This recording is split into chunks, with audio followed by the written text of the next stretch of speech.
Nah, literasi digital itu sebetulnya sih lebih banyak ke praktik ya. Makanya nanti saya akan coba tampilkan bagaimana cara apa namanya hunting bukan baju dulang tapi hunting referensi misalnya gitu.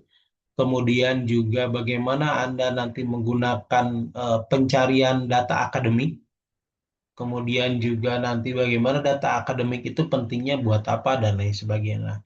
Nanti akan coba saya tampilkan apa namanya bagaimana caranya dan lain sebagainya. Nah, sehingga kemudian yang pertama kita akan bicara tentang apa sih sebetulnya peluang digitalisasi pembelajaran PAI.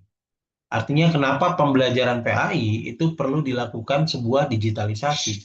Karena pada dasarnya adalah apa namanya zaman hari ini kita mau tidak mau disadari atau tidak bahwa perkembangan teknologi informasi itu sangat-sangat cepat. Dan ini harusnya dijadikan peluang bukan hanya sebatas ancaman. Jadi kalau misalnya kita menganggap bahwa teknologi informasi ini yang berkembang itu dianggap hanya sebatas ancaman, maka itu tidak bermanfaat bagi kita. Yang ada adalah kita justru menutup diri dari perkembangan zaman itu. Nah, sehingga harusnya pembelajaran PAI itu menjadi apa namanya menganggap bahwa perkembangan teknologi informasi itu adalah bagian dari bagaimana peluang PAI agar pembelajarannya lebih apa namanya lebih berkualitas. Nah, oleh karena itu, digitalisasi pembelajaran itu sebetulnya pada dasarnya apa namanya dimungkinkan bahwa proses pembelajaran ini itu lebih fleksibel. Contoh misalnya dengan adanya Zoom, kita bisa kuliah walaupun minggu kemarin saya nggak masuk, misalnya teman-teman lagi pada mudik atau lagi di bis atau mungkin lagi ada di mana dan lain sebagainya, kita bisa dilakukan perkuliahan itu. Yang kedua, itu pembelajaran menggunakan digital itu lebih interaktif. Misalnya seorang guru menggunakan apa Canva video, Canva interaktif atau menggunakan aplikasi misalnya Mentimeter, Quizzes misalnya gitu. Itu lebih interaktif. Bagaimana pembelajaran PA itu lebih interaktif dibanding dengan misalnya dulu yang saya alami ya di pesantren itu kalau ngaji kitab kuning itu kan hanya sebatas ya sudah guru apa namanya menerjemahkan kemudian si santrinya mengalogat gitu ya dan lain sebagainya. Nah, sehingga kemudian yang terjadi adalah apa si siswa itu ya begitu saja monoton gitu hanya sebatas mendengarkan. Jadi menerjemahkan, mendengarkan ya sudah itu saja gitu. Nah, tetapi pada kenyataannya harusnya adalah bagaimana apa namanya pembelajaran PAI itu bisa digitalisasi. Misalnya saja eh, saya di pesantren yang saya kelola misalnya, yang namanya guru kitab kuning itu sudah berubah. Beberapa guru itu sudah berubah. Mereka ngajar kitab kuning itu sudah pakai PowerPoint. Mereka tidak lagi menerjemahkan tapi terjemahannya sudah tampil sih. Mereka ngajarin wudhu itu sudah pakai video misalnya gitu. Nah, itu artinya ada sebuah digitalisasi di situ dan kita sebagai kepala lembaga juga bisa tahu kehadiran guru berapa kali masuknya, siswanya berapa kali masuk, siswa yang nggak masuk siapa karena mereka harus menggunakan misalnya absensi secara digital. Atau misalnya adanya CCTV online misalnya. Orang tua juga jadi tahu, oh anak saya lagi pesantren di Anu, dia lagi ngapain nih jam segini, dia tahu, oh anaknya lagi di kelas, anak saya hadir atau tidak, dan sebagainya. Itu proses sebuah digitalisasi. Dan yang ketiga, selain fleksibel, interaktif, itu juga mudah diakses.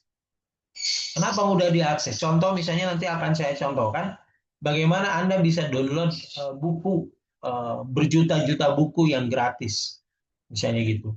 Yang selama ini mungkin Anda ketika nyari referensi, Pak, bingung referensinya nggak ada, hanya sebatas Anda pakai ChatGPT, ChatGPT pun tidak jelas dia itu ngutipnya dari siapa, referensinya dari mana, itu nggak jelas. Nah, sehingga kemudian ada apa namanya sebuah link yang kita bisa download itu buku-buku yang sangat banyak. Nah, maka menurut UNESCO, transformasi digital dalam pendidikan itu pada dasarnya adalah bisa meningkatkan akses terhadap sumber belajar. Guru bisa mengakses, siswa bisa mengakses dimanapun, kapanpun, gitu. Dan dengan adanya misalnya yang gampang saja, dengan adanya Google saja, Anda bisa mengakses apapun di situ. Muncul Gemini, muncul apa namanya DeepSeek, muncul ChatGPT, muncul Gemini AI, wah, dan sebagainya, dan sebagainya.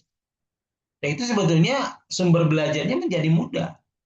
Dan yang terjadi justru permasalahan kita adalah ketika sumber belajar dipermudah, tapi yang jadi permasalahan adalah apa? Bahwa kita justru sulit dalam belajar, bahwa kita justru sulit dalam mau ketika minat minat baca bukunya kemudian menjadi rendah. Padahal secara akses pembelajaran, akses sumber pembelajaran itu sangat mudah. Yang kedua, memperluas jangkauan pendidikan. Saya analogikan gini, apa namanya di Inggris itu ada sebuah lembaga kampus universitas yang dia nggak punya ruang kelas, dia nggak punya perpustakaan, dia hanya sebuah kampus yang berdiri di sebuah ruangan itu, dan itu kuliahnya full online semua. Kemudian pelayanannya juga full online semua. Anda bayangkan berapa mahasiswanya? Itu sekitar 1,2 juta mahasiswanya. Artinya dengan bisa jadi 10 tahun kemudian kita tuh tidak ada lagi yang namanya kampus butuh ruang kelas. Tidak ada lagi yang namanya misalnya kuliah membutuhkan perpustakaan dan lain sebagainya. Karena pada dasarnya adalah semua sudah berbasis digital hari ini. Artinya jangkauannya itu semakin luas. Mereka bisa kuliah walaupun saya orang Indonesia bisa kuliah di Inggris, saya lulus di Inggris, padahal saya nggak pernah berangkat ke sana misalnya gitu. Itu menjadi poin penting gitu ya, apa namanya dalam sebuah pembelajaran. Yang ketiga adalah mendorong inovasi dalam metode pembelajaran. Jadi harusnya digitalisasi ini dengan asalnya dulu PowerPoint, kemudian berubah menjadi Canva, Canva berubah menjadi Mentimeter, Mentimeter berubah misalnya yang interaktif itu namanya Quizzes dan lain sebagainya. Itu harusnya mendorong guru PAI untuk melakukan inovasi dalam metode pembelajaran. Tidak hanya metodenya begini-begini saja. Contoh misalnya, saya pakai Zoom, mungkin Anda dulu melihat orang kalau pakai Zoom wajah dosennya nggak kelihatan. Saya coba ubah bahwa wajah saya bisa kelihatan di depan slide. Kemudian saya rekaman ini saya simpan di Google Drive atau di YouTube misalnya. Kemudian ketika disimpan di YouTube, Anda lupa, Anda bisa nonton lagi misalnya dan lain sebagainya. Dan lain sebagainya. Nah, ini menandakan bahwa peluang apa namanya digitalisasi itu harusnya dijadikan peluang bagi pembelajaran PAI. Tinggal sebetulnya gurunya mau nggak berubah, itu aja sih pertanyaan. Nah, lalu kemudian peluang digitalisasi saya coba bagi ke dalam apa namanya ke dalam 4 hal. Yang pertama misalnya tadi akses pembelajaran lebih mudah, lebih luas. Tuh, kita tahu bahwa kita dulu misalnya saya saja dulu waktu S2 itu mentakhrij hadis. Itu saya tidak harus mencari kitab-kitab kuning yang apa namanya ribuan hadis gitu. Maktabah Syamilah namanya aplikasinya. Saya pakai Maktabah Syamilah lalu di situ sudah ada ratusan ribu hadis. Kemudian saya gunakan aplikasi namanya Kamus Hadis. Karena kalau yang namanya takhrij hadis itu kan mengecek dari 3 komponen. Yang pertama matan, yang kedua sanad, yang ketiga rawi. Nah, yang paling ramai itu sebenarnya sanad dan rawi. Kalau matan, kita cukup cek apa namanya kamus hadis. Dari kamus itu langsung muncul matan hadis menurut rawi siapa seperti ini, matan hadis menurut rawi ini seperti ini. Itu tinggal dicek saja. Tinggal dibanding-bandingkan ada perbedaankah atau tidak. Tapi ketika bicara sanad dan rawi, Anda harus ngecek ini riwayatnya dari Rasulullah sampai periwayat itu siapa saja yang terlewati. Oh, Imam Ahmad dari gurunya, gurunya siapa? Gurunya ini lagi dari gurunya lagi itu siapa? Terus saya cek. Lalu dicek lagi secara sanad. Sanadnya ini udah benar belum? Oh, ternyata gurunya ini tanggal apa tahun lahirnya berbeda dengan di kitab misalnya. Terus saya cek lagi perawi ini dia ini jujur atau tidak. Maka ada kitab kuningnya lagi dicek bahwa perawi ini kizib misalnya berbohong, maka itu gagal, kualitas hadisnya menurun gitu. Nah, itu banyak kan. Nah, itu salah satu contoh. Dan kedua, kita kan selama ini misalnya di Microsoft Word gitu, kita tuh nggak tahu bahwa Microsoft Word itu tidak harus diketik Qurannya misalnya.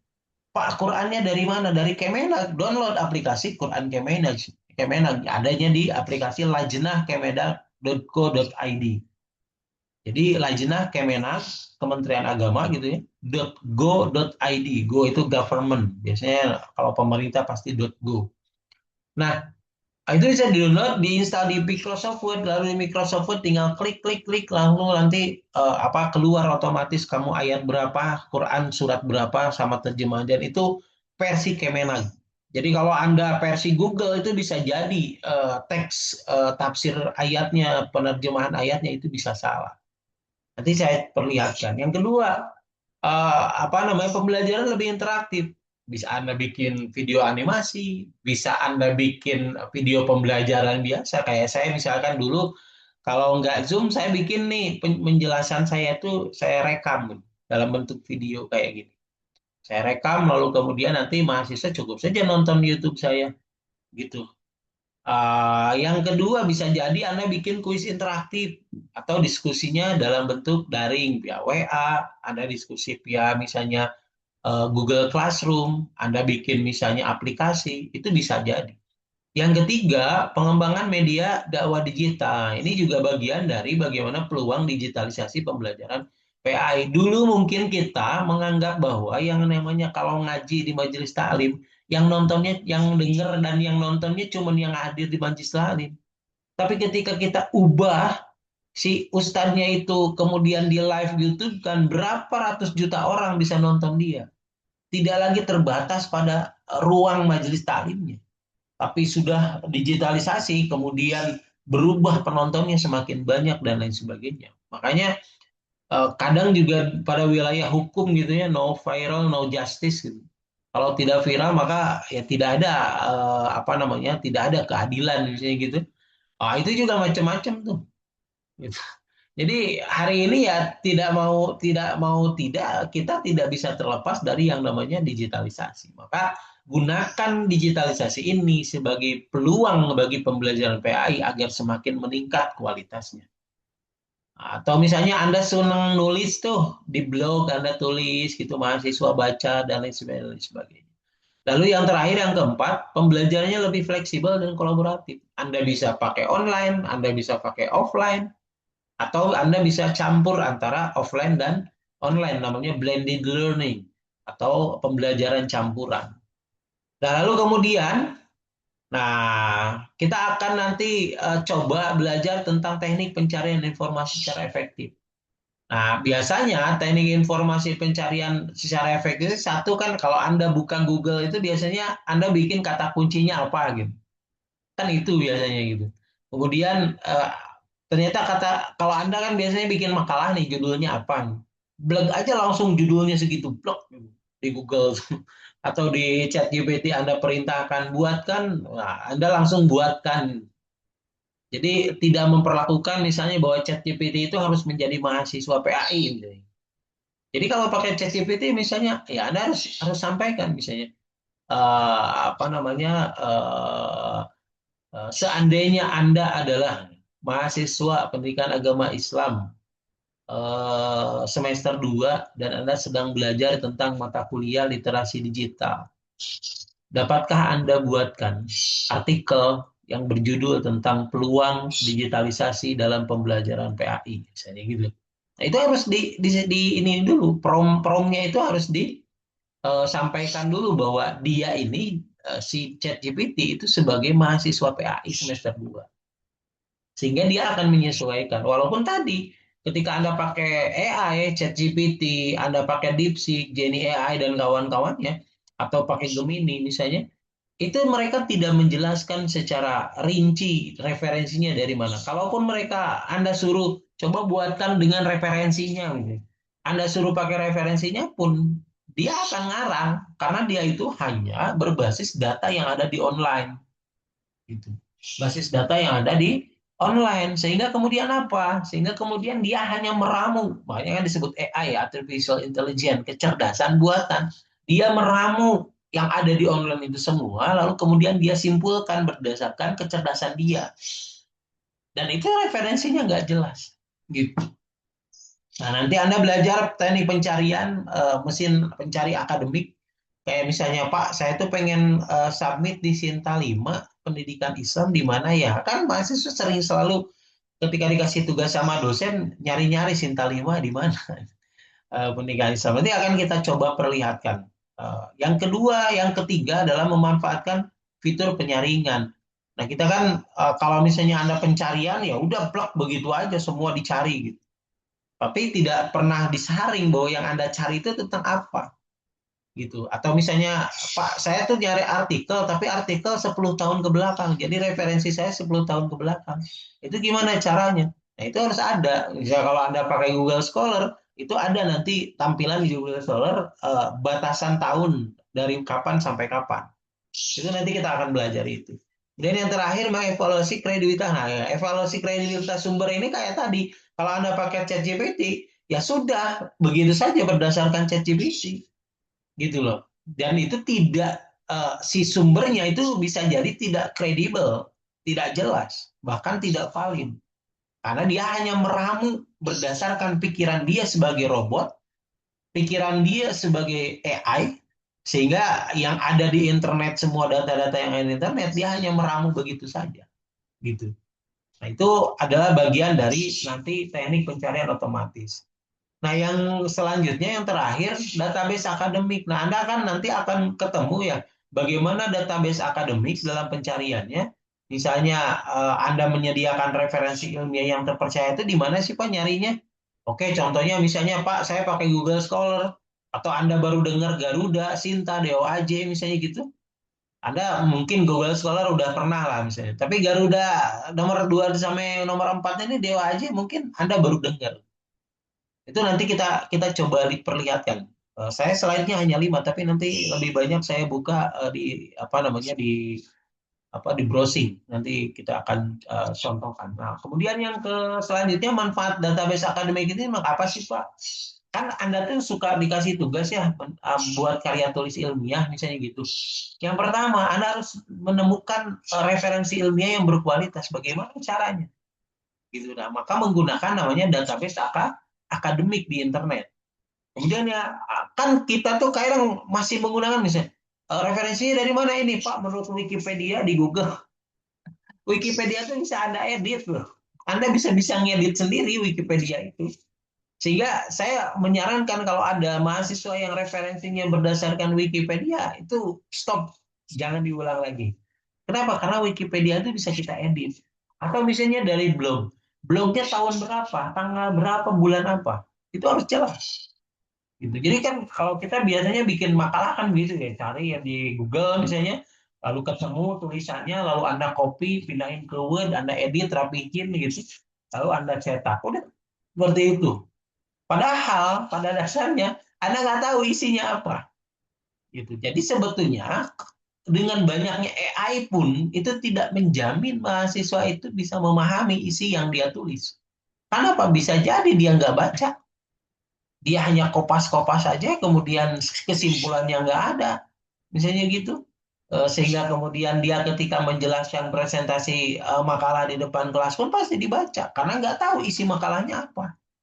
Nah, Anda jangan sampai seperti itu nanti ke depannya. Yang kedua, bisa memperluas wawasan keilmuan Islam. Jelas, karena referensi-referensi akademik atau database akademik itu bisa menciptakan Anda semakin mudah dalam hal apa? Sumber belajar Anda, sumber pengetahuan Anda bertambah. Yang ketiga, membantu menemukan penelitian terdahulu. Makanya kalau di skripsi penelitian ilmiah suka ada penelitian terdahulu atau Anda bikin artikel. Artikel Anda ini sudah ada yang meneliti belum? Kalau udah ada siapa artikel yang sudah meneliti itu, lalu pembeda atau selling point atau misalnya novelty, apa namanya, keunikan penelitian Anda apa bedanya dengan penelitian orang lain. Nah, itu juga harus dicari. Yang terakhir, kualitas karya ilmiah Anda itu akan semakin meningkat kalau Anda paham tentang database akademik ini. Oke, saya coba praktekkan. Saya coba praktekkan. Saya coba praktekkan. Kosma, tolong nanti di absen ya, yang hadir hari ini nanti di grup WA di sini. Oke, saya coba praktekkan Mozilla.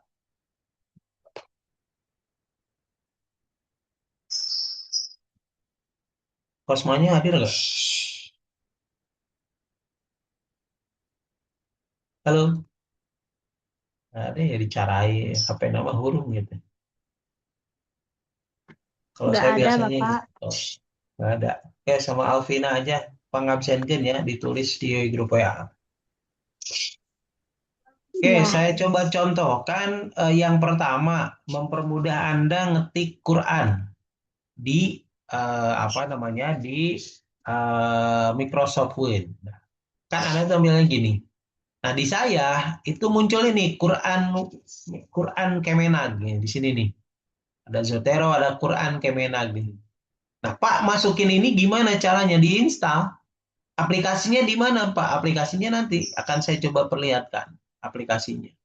Nah, lalu contoh misalnya kalau sudah diinstal begini, itu Anda tinggal cari. Nah, Qurannya surat apa? Misalnya Anda surat Hud ayat 1 misalnya, atau misalnya Anda ayat 10 saja. Nah, ini di checklist. Ada ayat Quran, ada terjemah. Kalau ayat Quran di checklistnya ayat Quran saja, maka yang ketika klik Anda tampilkan itu ayat Qurannya saja. Tapi kalau terjemah, hanya terjemahnya. Kalau dua-duanya, maka seperti ini nih tampilan. Tuh. Jadi nggak usah diketik atau Anda cari. Nah, ini udah terjemahan dari Kemenak. Gitu ya. Nah, maka Anda tinggal nanti rapi-rapiin aja artinya. Kan gitu ya, tinggal dirapi-rapiin. Lalu jenis huruf ini. Jenis huruf ini itu harus menggunakan namanya isep nisbah. Pastu. Oke, saya coba buka. Bentar. Saya kayaknya harus share apa namanya screen. Oke. Yang kelihatan apa di layar Anda? Yang Word, Pak, yang barusan. Oke. Sekarang? Browser, Pak, Oke, Firefox. siap. Nah, Anda nanti masuk ke Lajnah Kemenag. Nah, di sini ada ya. Nih Lajnah Kemenag, nih PMQ Kemenag. Lalu klik unduhan. Kalau Anda pakai browser. Nah, unduhannya diklik. Nah, lalu di sini ini ada terjemahan Quran, ada Quran Kemenag gitu. Nah, ini filenya nih ada di bawah. Quran Kemenag in Word. Nah, Anda klik. Kalau font ini LPMQ Isep Misbah. Kalau Anda Quran Kemenag ini nanti dicek dulu laptop Anda tuh 32 atau 64 bitnya. Anda tinggal download, nanti diinstal. Udah, tapi Word-nya ditutup dulu, keluarin, jangan jangan ada yang Word-nya dibuka. Itu Anda install dan otomatis nanti masuk ke sini muncul di sini Quran Kemenag. Gitu. Ini ada tahsinnya juga, tanda tahsin gitu dan lain sebagainya, ukurannya gitu dan lain sebagainya. Anda bisa di otak-atik.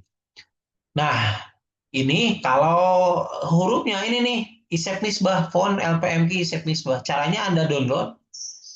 Ini ada download gitu. Kemudian kita buka downloadannya nih. Nah, ini download. Lalu Anda ekstrak hasil downloadannya. Oke, saya ekstrak di sini saja. Oke, nah ini ekstraknya sudah begini tampilannya. Ini copy, lalu Anda masuk ke C, Windows, di sini nih Windows ya. Lalu cari font. Nah, font di sini. Anda paste di sini, di paste di sini, di paste. Kalau saya kan udah ada ya, jadi nggak usah di paste lagi. Di paste di sini, maka otomatis nanti di Word ada jenis huruf namanya jenis huruf LPMQ Isep Misbah di sini. Jadi kalau Anda ngetik Arabik pun gitu, itu nanti hurufnya bisa huruf seperti huruf Al-Quran kayak gini. Nah, itu di Word ya, di Word. Nah, ampun hanya no pakai lamun nu pakai apa namanya? Kalau kalian pakai itu Nggak kelihatan. Oke, selanjutnya. Selama ini Anda pakai Google Scholar hanya sebatas Google Scholar, begini saja. Eh, saya contohkan, misalnya Anda cari apa tadi judul tadi itu? Eh, digitalisasi pembelajaran PAI. Ya, tadi judulnya ini. Nah, kan Anda dilihat dari sini ya, ada tahun 2023, 2023, 2024. Nah, rentang khusus. Nah, di sini kalau misalnya Anda 10 tahun ke belakang, maka di sini berarti 2016 sampai 2026. Telusuri, maka nanti rentangnya itu akan nyari sendiri di sini. Jadi 2016 ke bawah itu nggak akan muncul di sini. Nah, Anda nanti tinggal klik saja, klik kanan. Kalau saya biasanya klik kanan supaya ininya nggak keganggu, tab yang ininya. Klik kanan, nah ini artikelnya, Anda bisa download PDF-nya gitu, di sini ada PDF. Lalu Anda bisa juga pindahkan ke mana? Ke Zotero. Nah, ada Zotero. Oke. Nah, kalau pindah ke Zotero, Anda bisa doi-nya ini nih, doi, gitu, di copy. Nah, saya coba contohkan ini Zotero ya. Nah, ininya doi-nya di copy, salin tautan, kemudian buka Zotero-nya. Mana Zotero-nya? Kelihatan nggak Zotero-nya? Lalu diklik di sini nih, tanda pensil ini, di paste di situ, di paste, enter, maka otomatis si artikel tadi masuk ke sini nih, Ika Sundari. Nih. Maka ketika Anda nanti pakai Microsoft Word kan ya, Microsoft Word lalu kemudian Anda pakai Zotero atau Mendeley gitu, itu otomatis Anda bikin referensi otomatis. Misalnya Anda bikin apa itu atau misalnya menurut itu, kemudian ini kutipannya Zotero, klik add citation, Anda pakai apa, otomatis nanti akan muncul. Nah, ini Ika Sundari ya, klik enter. Nah, ini muncul otomatis, nggak perlu diketik. Maka nanti di daftar pustakanya cukup Anda add bibliografi. Nah, ini otomatis keluar si ikannya. Gitu. Nah, ini adalah cara penggunaan daripada apa? Daripada reference manager. Jadi di Google Scholar yang Anda pakai begini, itu ada yang menggunakan doi-nya di copy, atau ada juga Anda pakai klik kutip di sini. Klik kutip, lalu bentar, saya keluarin dulu Zotero-nya di sini. Sudah aktif. Oke, sudah aktif pengayaannya. Lalu nanti Anda di kotak pencarian gini, kutip gitu, kemudian EndNote. Oh belum, uteranya belum muncul.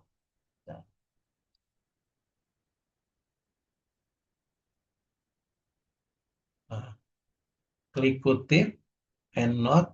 Oh belum. Ini kalau ini bisa ditarik juga ke Zotero nih, scholar-scholar kayak gini tuh. Ini karena saya tadi buka ini di luar Zotero.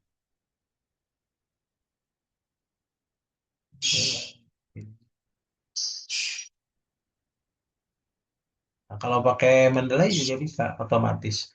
Oke, itu salah satu contoh. Yang kedua, Anda tadi nyari referensi, misalnya Pak, nyari Sinta itu di mana sih? Nyari Sinta 3, Sinta 5. Itu di Sinta. Ini saya linknya di sini nih. Oke, saya coba buka. Bentar, lemotnya. Sinta. Mudah-mudahan Sintanya nggak lagi maintenance.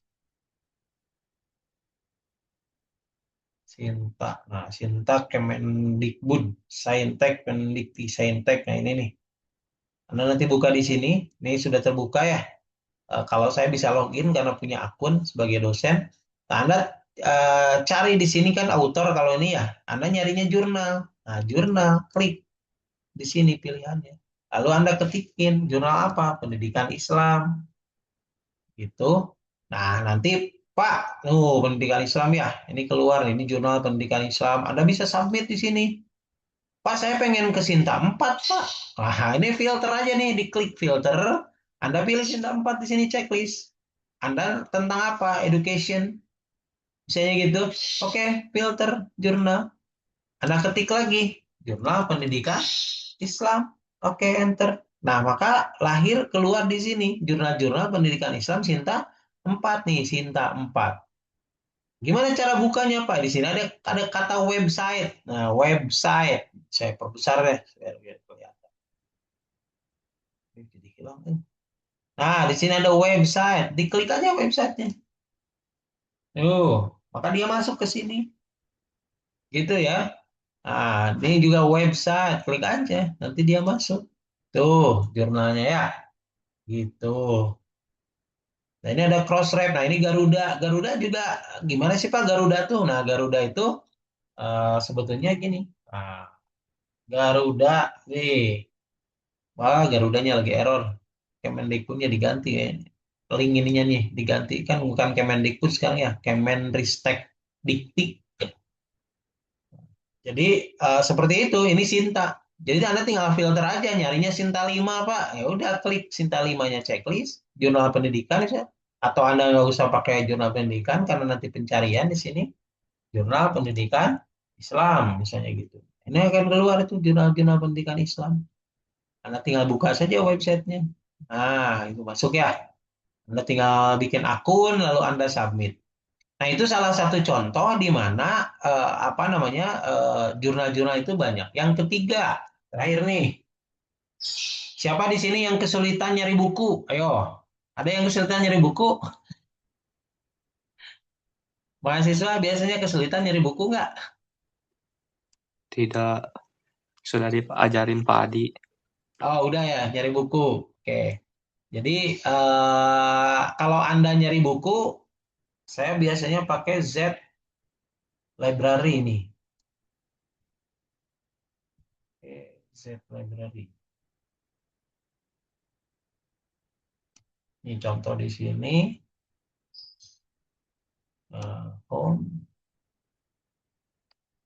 Nah, ini buku-bukunya nih. Tuh, Anda bisa download tuh. Ya, boleh lah. Terjemahkan dalam bahasa Indonesia. Oke. Nah, ini buku-bukunya nih.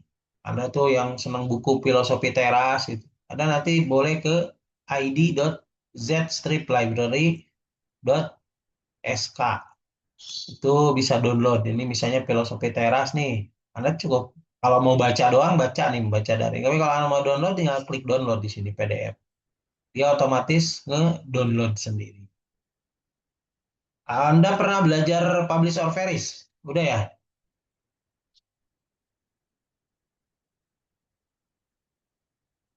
Halo? Pernah Udah, belajar Pak. publish or vanish? Udah? Udah Sudah sama Pak Pak. Adi. Oh, udah. Oke, berarti Anda sekarang bikin-bikin artikel itu sudah menggunakan berbasis aplikasi ini, Filosofi Teras. Udah terdownload tuh PDF-nya. Nah, ini lengkap. Udah ya, ini juga udah ya. Berarti. Udah Pak. Oke. Sip lah kalau gitu. Oke, sampai sini ada pertanyaan, silakan. Itu Pak, cara kutipan langsung dari satu jurnal gimana Pak? Cara Kutipan mengambilnya langsung dari satu jurnal gitu. satu jurnal. Contoh misalnya Mm-mm. kita, Cara mengambilnya. oke, kita share sekali lagi ya. Misalnya, oke kita keluarin aja dulu ini. Oh, di save, saya lupa. Bentar ya. Oke, misalnya kalian tuh pakai Google Scholar, misalnya gitu ya. Nah ini nih, Ya. misalnya tadi tentang apa? Digitalisasi pembelajaran PAI gitu ya. Mm. Nah, misalnya Anda tuh kan lagi nulis. Biasanya Ya. Anda kalau pakai apa? Pakai DeepSeek atau pakai apa? Biasanya. Contoh DeepSeek aja nih misalnya gitu. Ya, Pak. Nah, Anda misalnya apa? Buatkan penjelasan misalnya gitu. Perintahnya nanti silakan Anda ya. Promisi saya mah ini mah contohkan saja tentang digitalisasi pembelajaran PAI. Oke, misalnya saja Anda tuh ngutip segini, misalnya gitu. Oke, saya kutip nih misalnya di sini. Nah, Ini Anda dari apa namanya dari DeepSeek. Oke. Nah, lalu pertanyaannya kan, Pak, ini teh tulisan siapa sih? Kan gitu ya? Benar Iya, nggak? Pak. Ini tulisan Mm-mm. siapa sih gitu? Nah, bagaimana cara nyarinya? Cara nyarinya adalah Anda klik dari sini, bisa sampai titik di sini nih, supaya tahu bahwa ini pendapat siapa. Oke, kita copy, kita pindahin ke, oke, Z library-nya hapus saja dulu. Dari sini, pindahin ke sini. Enter. Maka dia akan nyari kalimat-kalimat yang mirip gitu dengan tulisan Anda yang di sini. Nah, setelah itu ya bisa bisa ini cara jahat ya, cara jahat. Lalu Anda tinggal cari kutip di sini. Tadi ya, atau misalnya pakai Zotero, doi-nya aja di copy misalnya gitu. Nah, doi ini Anda copy, pindahin ke Zotero-nya. Sini, enter. Wah, berarti dia kalau nggak bisa ke ini, berarti si apa namanya si doi-nya sudah tidak aktif. Oke, saya coba cara begini. Nah, dia otomatis masuk namanya siapa? Kesuma Ilham. Maka nanti Anda di sini tinggal edit citation Kusuma Ilham, enter. Nah, ini udah masuk. Iya. Tapi Pak, kan ini tidak semua sama tulisan ininya. Betul. Bagaimana caranya supaya ini sama? Oke, saya akan download ini si PDF-nya. PDF-nya mana? Oh, gede. PDF-nya mana nih? Oh, nggak ada yang ini ya, PDF-nya. Yang ini aja deh, yang lain. Saya akan cari PDF-nya, lalu nanti kita akan buka di sini, di DeepSeek. Jadi saya ingin tahu apa keterhubungan apa namanya artikel ini itu dengan tulisan kita. Nah ini kita unduh. Oke, sudah saya unduh di sini. Lalu kemudian kita di sini upload.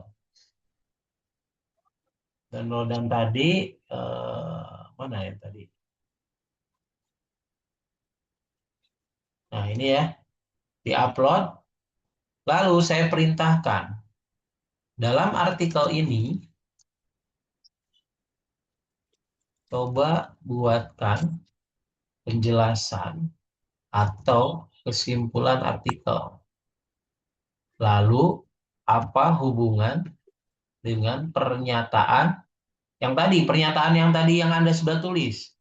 Pernyataan ini, bawahi, Pak Kopinya. Pernyataan ini.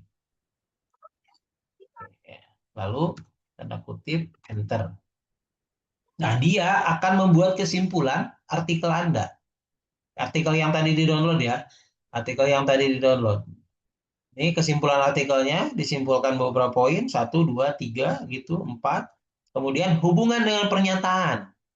Nah, hubungan dengan pernyataan digitalisasi pembelajaran itu adalah definisi operasional yang sangat tepat sejalan dengan artikel ini. Berarti pendapat ini yang tadi Anda kutip, yang ini nih, itu sama dengan pendapatnya si Kesuma ini dalam artikelnya.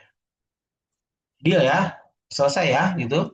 Nah, tapi permasalahannya adalah ketika Anda nulis-nulis kayak gini, Anda tuh tidak pernah menyimpulkan pendapat Anda.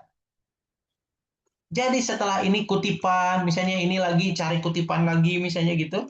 Oke, kita cari lagi yang kutipan apa kalimat kedua, misalnya gitu. Nah, ini kita kutip lagi, kemudian masuk ke apa, Zotero lagi. Siapa ini? Khotimah. Ini menurut Khotimah, gitu. Nah, dengan dua pendapat ini, apa pendapat Anda? Oleh karena itu, harusnya kan gitu.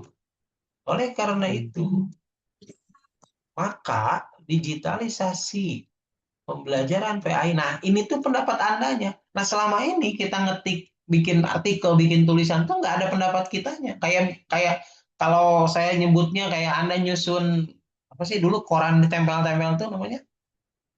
Anda dulu tuh tugas di sekolah tuh nyari berita tentang ini ditempel-tempel gitu. Iya, nah kayak gitu saja nempelin pendapat orang, nempelin, tapi pendapat kitanya nggak ada. Nah, maka pantas ketika Anda menjelaskan isi makalah, isi artikel, Anda nggak bisa ngejelasin. Kenapa? Karena Anda nggak baca pendapat ini apa, lalu dari pendapat-pendapat itu kesimpulan Anda apa. Karena yang diharapkan adalah yang ada di artikel dan di makalah itu lebih banyak pikiran kita dibanding pendapat orang lain. Pendapat orang lain itu fungsinya hanya untuk memperkuat pendapat kita. Gitu ya, misalnya ya. Ya, Pak.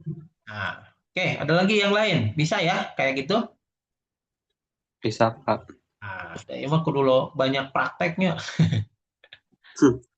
Gitu. Oke, ada lagi pertanyaan yang lain? Silakan. Nggak ada? Kalau nggak ada, saya tutup. Nggak ada, Pak. Nggak ada. Alpina ke mana? Alpina ya. Oke, semester 2. Saya screenshot. Oke, sebelum saya tutup, Anda boleh buka kamera. Saya akan screenshot kehadiran Anda. Kalau yang nggak buka kamera, berarti nggak hadir. Oke, udah buka. Wah, buru-buru dararang dan kesara rekene sih kan teh. Bentar, Pak.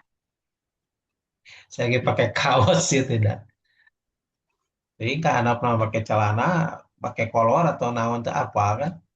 Nah itu zoom teh gitu ya teh nyumput kan. Ya, Siti Fuada, Risti, Cici, Naila, Yolanda. Ah gitu. Udah, satu, dua. Bentar, Pak. Oh bentar Pak, dang heula. Ayo. Gila. Udah, satu, dua, tiga. Eta angka dua. Zoom kene. Oke, makasih. Terima kasih. Mungkin perkuliahan kita cukup sampai di sini. Nanti link recordnya akan saya kirim. Terima kasih. Wassalamualaikum warahmatullahi wabarakatuh. Waalaikumsalam Waalaikumsalam warahmatullahi warahmatullahi wabarakatuh. Terima kasih Bapak. Pas tahan, paling memberi kabel. Cuma sebentar lah mau ngomong. Ayo gerak, oh, iya, ngejar diskonan.